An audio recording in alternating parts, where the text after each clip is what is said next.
Yeah! Most important thing colour palette అంటే, how many of the people అంటే ఈ మన హ్మ్. లో బడ్జెట్ ఫిల్మ్ మేకింగ్‌లో hmm. How many of the people can follow a palette? నన్నడిగితే 100కి ఒక 10, 20%.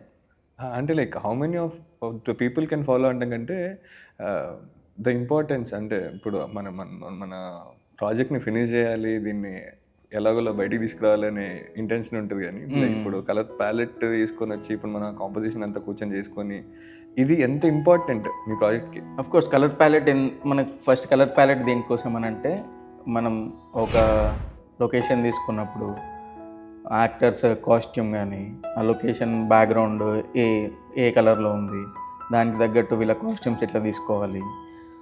Moreover అది అవుట్‌పుట్ వచ్చేసరికి మనం ఏ కలర్ ప్యాలెట్ యూజ్ చేస్తున్నాం. అంటే మనం సీన్ మూడ్ ఏంది, ఆ మూడ్‌కి తగ్గ ప్యాలెట్ ఏంది, ఇది చూసుకుంటాం. మో ఇప్పుడు మోరోవర్ ఇప్పుడేముంది మూవీ మేకర్స్‌లో ఒక సీన్ హ్మ్. సపోజ్ సమ్ లవ్ సీక్వెన్స్ బయట ఎక్కడో సమ్ గ్రీనరీలో షూట్ చేస్తున్నాం. తనొచ్చేసి లవ్ సీక్వెన్స్ కదా! ఎనకాలంతా గ్రీన్ ఉంది. అబ్బాయికి రెడ్ ఏసేయండి, అమ్మాయికి వైట్ ఏసేయండి. సెట్.